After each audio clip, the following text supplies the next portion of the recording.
नमस्कार दोस्तों, सच 24 India news channel में आप लोगों का बहुत बहुत स्वागत है। मित्रों, बीते एक महीने से हमारी टीम बहुचर्चित सीट मिल्कीपुर विधानसभा में होने वाले चुनाव की गांव-गांव गली-गली पहुंच करके और वहां का कवरेज लगातार दे रही थी। इसी बीच आज मतगणना है और आज भी हम आप लोगों को पल पल की जानकारी इस चैनल के माध्यम से दे रहे हैं, क्योंकि यहाँ जीआईसी के ग्राउंड में मतगणना चल रही है। भारी सुरक्षा के व्यवस्था के बीच चल रही है। बाहर भारी संख्या में लोग खड़े हुए हैं और मतगणना के प्रति राउंड के अनाउंस का इंतजार कर रहे हैं।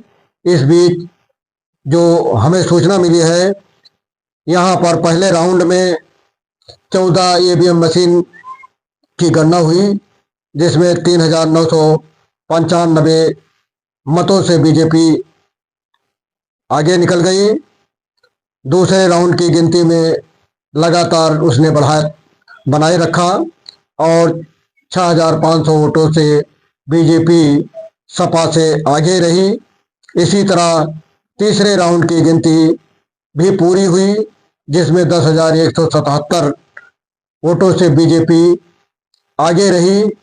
बीजेपी का लगातार बढ़त बनाए रहने से यहाँ उपस्थित बीजेपी कार्यकर्ताओं का उत्साह दुगना हो गया है। चौथे राउंड की गिनती में 11,635 वोट से बीजेपी आगे रही।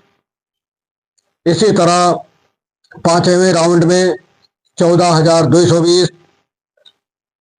छठे राउंड में 17,047 मतों से बीजेपी आगे निकल गई। बीजेपी लगातार बढ़त बनाए हुए है। जब से गिनती शुरू हुई है, तब से बीजेपी अभी एक भी बार पीछे नहीं हुई और इसकी बढ़त हजारों में ही बढ़ती जा रही है। सातवें चरण के बाद मिल्कीपुर से बीजेपी लगभग 19,504 मतों से आगे निकल गई। वहीं आठवें राउंड में 22,000 वोटों से बीजेपी आगे चल रही है। बीजेपी की ये बढ़त लगातार जारी है और बीजेपी कार्यकर्ताओं का उत्साह दुगना होता जा रहा है। लोग एक दूसरे को मिठाइयाँ खिला रहे हैं, बधाई दे रहे हैं, माला पहना रहे हैं और खुशी मना रहे हैं। अब अगले राउंड की सूचना जैसे ही हमको मिलेगी, हम आप तक पहुंचाते रहेंगे। धन्यवाद।